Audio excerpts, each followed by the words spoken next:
बिस्मिल्लाहिर्रहमानिर्रहीम नाज़रीन, मैं हूं आपका होस्ट मलिक साजिद और आज हमारे साथ स्टूडियो में जो मेहमान शख्सियत मौजूद है वो किसी तारुफ की मोहताज नहीं है। सियासत में और अवामी वेलफेयर में, अवामी खिदमत में उनका एक अपना एक अंदाज है, अपना एक स्टाइल है। तो गुज़श्ता जो इलेक्शन हमारे हुए हैं और उन इलेक्शन का अभी तक भी रिजल्ट कंफर्म नहीं हुआ, अभी आ रहा है। अभी भी पाकिस्तान तहरीक इंसाफ के जो चेयरमैन है उन्होंने डेडलाइन दी है इलेक्शन कमीशन को कि रात 12 बजे तक उन्होंने इलेक्शन के मुकम्मल रिजल्ट अनाउंस ना किए उसके बाद एहतजाज धरना। और नाज़रीन बताते चलो कि यहाँ एहतजाज धरने की सियासत दोबारा से शुरू होने का एक प्रोग्राम बनने भी जा रहा है। तो मैडम नबीला भट्ट साहब मेरे साथ मौजूद है जो पाकिस्तान मुस्लिम लीग नून की जानिब से खवातीन विंग की प्रेसिडेंट भी है और मियां मोहम्मद नवाज शरीफ जान निसार तहरीक की चेयरपर्सन भी है। उनसे आज गुफ्तगू करते हैं मौजूदा जो इस वक्त सूरत हाल इलेक्शन की चल रही है और आगे क्या होने जा रहा है और पीछे क्या हुआ। अस्सलाम वालेकुम मैडम। वालेकुम अस्सलाम। कैसी है मैडम? ठीक है जी अल्हम्दुलिल्लाह। सबसे मैडम पाकिस्तान मुस्लिम लीग नून की बड़ी एक अच्छी लीड नजर आ रही है। 73 तकरीबन 71 से 73 सीटें पाकिस्तान मुस्लिम लीग नून ने पूरे पाकिस्तान में जीती हैं और पंजाब के अंदर भी काफी अच्छा रिजल्ट उनका है। तो मैं तो मुबारकबाद दूंगा आपको कि पाकिस्तान मुस्लिम लीग नून ने अच्छी लीड ली है। और जहां तक हमें नजर आ रहा है, हम एज अ मीडिया पर्सन पूरे इलेक्शन को कवर कर रहे थे, तो ये फेयर इलेक्शन हुआ है जहां पर लोग हारे भी हैं जीते भी हैं। काफी सारे शोर मचा हुआ है। मेरा आपसे पहला सवाल उसी वाले से है कि जो लोग हारे हैं, जो दूसरी पार्टीज के थे, चाहे वो पीपल पार्टी के थे या आजाद थे, उनका एक शोर मचा हुआ है जी धांधली हो गई है, धांधली हुई। हालांकि 101 सीटें उनकी कैबिनेट ली हैं जो पाकिस्तान तहरीक इंसाफ के हिमायत याफ्ता उम्मीदवार थे, उन्होंने 101 सीटें ली। उसके बाद वो धांधली का इल्जाम लगा रहे, उस पर क्या कहेंगे? बिस्मिल्लाहिर्रहमानिर्रहीम। देखिए मुल्तान में धांधली तो वैसे ही मैं भी डिस्ट्रिक्ट मुल्तान की, जैसे कि मेरे अंडर में आता है डिस्ट्रिक्ट मुल्तान। डिस्ट्रिक्ट मुल्तान में सुबह से लेकर शाम तक मैं हर जगह जाती रही हूँ। बड़े अमन तरीके से ये सारा ब्रॉडकास्ट हुआ है। ज्यादा परेशानी इस बात पे आई है, लोगों का वोट ही नहीं मिल रहा था। मतलब वो ढूंढने में नेटवर्क बंद था तो उसकी वजह से मुश्किल हो रही थी। एक तो नेटवर्क की प्रॉब्लम, दूसरा ये हल्का बंदी जो हुई है ना। अब पहले हल्का बंदी थी, जो पहले एक वोटर थी मेरे साथ, उसका मैंने वोट ढूंढने में 2 घंटे लगाए हैं ढूंढने में। हालांकि उसका वोट था इधर, ये क्या किसका जाता है, सुईगैस रोड पे कहीं पुल चावन अब ये वोट इसका कास्ट होता था यहीं पे कहीं पास ही कहीं इधर ही, लेकिन वो उसका वोट निकला डोगर साहब के हल्के में। ठीक है, उनके एमएनए डोगर साहब आ रहे थे और वो डॉक्टर चेंज हुई, उसकी वजह से बहुत परेशानी हुई है वोटर को और कई लोगों ने तो पर्ची फेंक गई। देखिए जब शेर का जुनून था ना, इसमें खुवारी भी बड़ी हो रही थी। और बाकी दूसरी कि हमारी क़यादत ने मैं किन किन को टिकटें दी, किन को नहीं दी, इस बात तो मैं बाद में करूंगी। बाकी पहली परेशानी लोगों वोटरों को इस बात की बहुत ज्यादा हुई। मतलब है कि आप समझते हैं कि पाकिस्तान मुस्लिम लीग नून का वोटर निकला है, लेकिन हल्का बंदियां जो चेंज हुई है उसकी वजह से उनको परेशानी हुई और काफी लोग वोट कास्ट नहीं कर सके। बिल्कुल, जिसकी वजह से मुल्तान में पाकिस्तान मुस्लिम लीग नून को शिकस्त खानी पड़ी है। बिल्कुल, काफी सारे कैंडिडेट यहाँ पर आ रहे हैं। कभी एक सीट मुल्तान सिटी से एक सीट निकली है सुबाई, वो भी हल्का है। 118 की सीट जो सलमान नईम साहब है वो जीते हैं। तो अल्हम्दुलिल्लाह सलमान एक वर्कर लीडर है, उसने अपने हल्के में बहुत खिदमत की है, आवाम की बहुत खिदमत की है उसको उसका फल मिला है। उसने बगैर किसी लालच में आवाम की खिदमत करता है वो, इसमें अल्हम्दुलिल्लाह उसको इज्जत मिली है।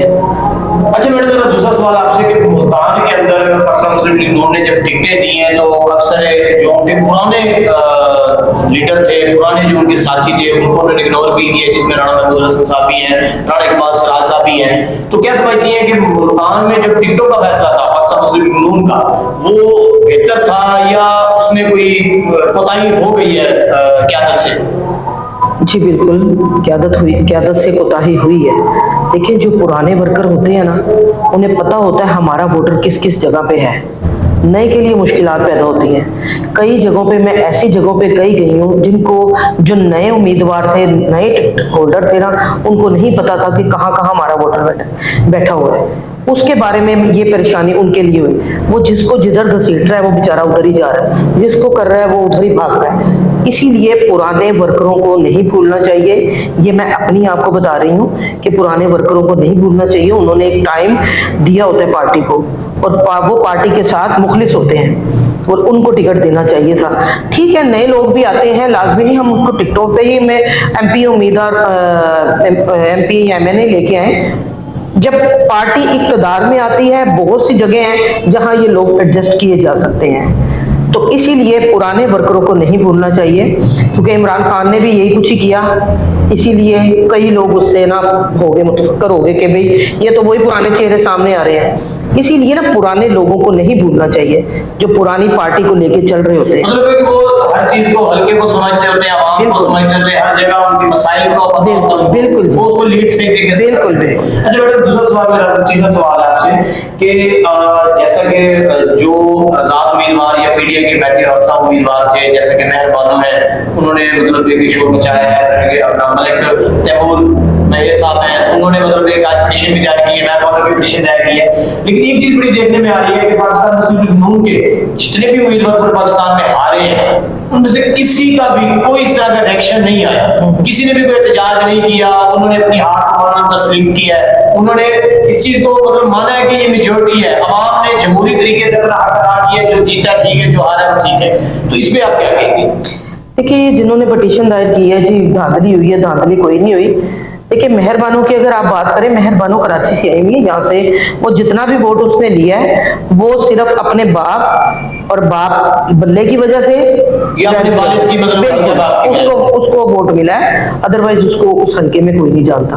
और पिछली बार तो मेरे ख्याल में अली मूसा गिलानी से वो हारी थी। जी आपने भी हारी थी। और बिल्कुल, लोग यही कह रहे थे ना कि ये आज आई है, ये कल हम आज इसको देख रहे हैं, कल हम इसको कहाँ पे देखेंगे। अच्छा मैडम, ये बताइएगा रिजल्ट की जो इतनी मतलब डिले किया जा रहा है, आज आप देख लें तकरीबन 72 घंटे होने वाले हैं, अभी तक फाइनल रिजल्ट नहीं अनाउंस हुआ। तो इसमें इलेक्शन कमीशन के बारे में क्या कहेंगे? देखिए, इलेक्शन कमीशन आप देखें, हमने भी जब एक यूसी का उसको गिनने में, एक हल्के के वोटर को गिनने में काफी टाइम लगता है। अगर वो जल्दी जल्दी दे देते हैं तो फिर कहेंगे धांधली हुई, इसीलिए टाइम अभी भी तो बात ये हो रही है ना, लेट कर रहे थे, भी कह रहे धांधली थी। ये देखिए ना, लोग तो यही कहते हैं ना, मीठा मीठा आप कड़वा कड़वा तू जब इंसान। अच्छा मैडम, हर दौर में देखा गया है कि मुझसे ये धांधली वाला जो लफ्ज है ना, ये हमेशा से रहा है। मतलब जो भी हारता है उसने ये लफ्ज, हालांकि कभी भी मतलब पाकिस्तान में ये नहीं देखा गया कि कभी भी मेजॉरिटी को किसी ने तस्लीम किया हो, किसी की जीत को तस्लीम किया हो, कोई नहीं तस्लीम करता। इसके ऊपर शोर जरूर मचता है।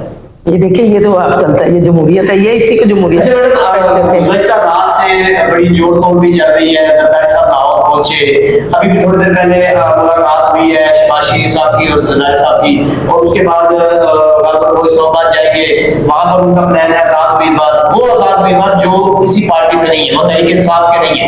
इसमें तकरीबन 10 से 11 उम्मीदवार ऐसे हैं जो वैसे आजाद थे, तो वो भी जीते हैं। तो उनसे भी डिस्कस करने के बाद फिर शहबाज शरीफ साहब का मुलाकात है, तो क्या समझती हैं कि मखलूत हुकूमत बनने जा रही है? जी बिल्कुल। तो जाहिर है, देखे ना, हर पार्टी एक जमहूरी पार्टी है, हर पार्टी ने काम किया है, हम किसी पार्टी को गलत नहीं कह सकते। और मिलके चलने में कहते हैं जी पीडीएम ये 2 बनेगी, तो जब मिलके चलेंगे तो इंशाल्लाह पाकिस्तान के लिए बेहतरी की तरफ जाएगी। क्या समझते हैं वजीर आजम और वजीर आला दोनों ये बड़ी अहम है पंजाब के लिए, पंजाब की वजीर आला की शिप और वजीर आजम की जो शिप है, इस पे कौन आएगा? देखिए, जो जिसको अल्लाह इज्जत दे, मैं तो यही कह सकूं। वैसे एक आपकी पार्टी का एक सिनेरियो जो चल रहा है, एक जो थीम चल रही होती है, उसमें आपके नजर बाहर होता है, क्योंकि मुझे लगता है कि जो हमारा तजिया है कि मोहम्मद नवाज शरीफ वजीर आजम बनेगी, क्योंकि उन्होंने एक चीज स्टार्ट में कही थी कि अगर मुझे 2 सीट मिली, अगर हमारी पार्टी यकसा सीटें ले गई तो मैं वजीर आजम बनूंगा, अदरवाइज मिल गया यार मखलूत हुकूमत बनाना पड़ेगी, मैं वजीर आजम नहीं बनूंगा।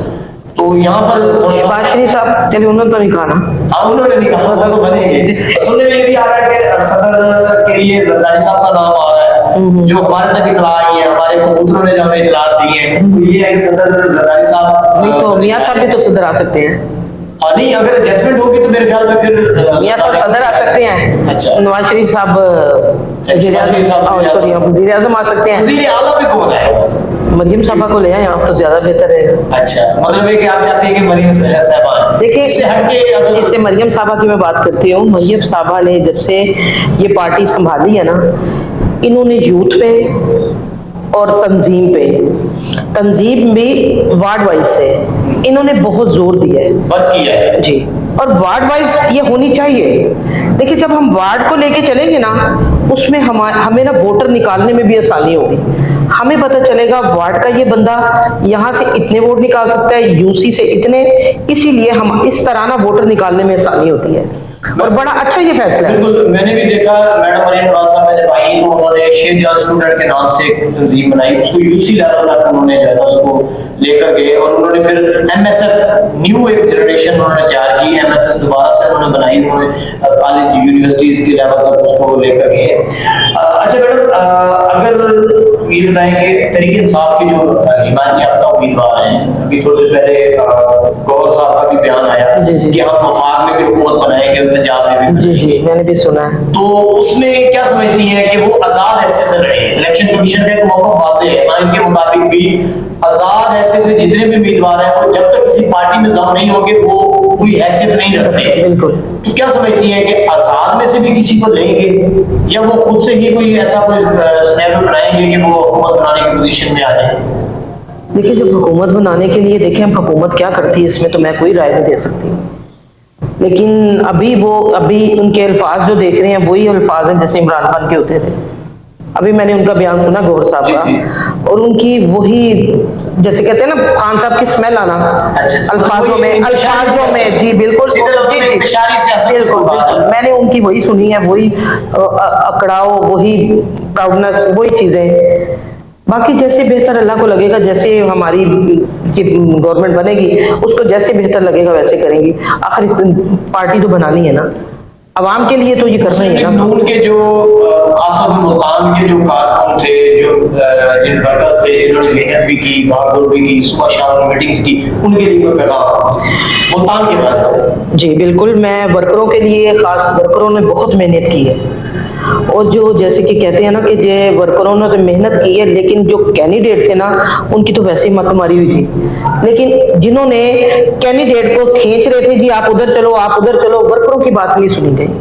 अगर मैं सच पूछें, वर्करों की बात नहीं सुनूंगी। वर्कर को पता होता है कहाँ वोट है, किसको क्या जरूरत है, वर्कर को पता होता है। इसीलिए मैं कहती हूँ वर्कर को टाइम देना चाहिए, वर्कर की इज्जत करनी चाहिए।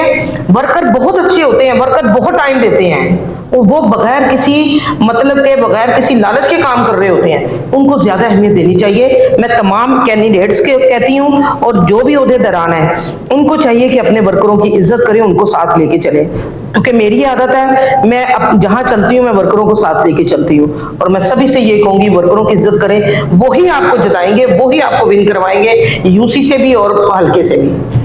जी नाज़रीन, आपने मैडम नबीला की बातें सुनी। इस वक्त जो हालात चल रहे हैं देखिए वो किसकी बनती है। जहाँ तक मैडम नबीला साहबा मुतमईन है कि मखलूद हुकूमत जो बनने जा रही है, इनका ख्याल है कि बेहतर है कि ताकि पाकिस्तान स्टेबल करे, पाकिस्तान की मैशत बेहतर हो, पाकिस्तान के हालात बेहतर हो। नाज़रीन इंशाअल्लाह मिलेंगे दूसरे प्रोग्राम के एक नई मेहमान शख्सियत के साथ, उस वक्त के लिए अल्लाह हाफ़िज़।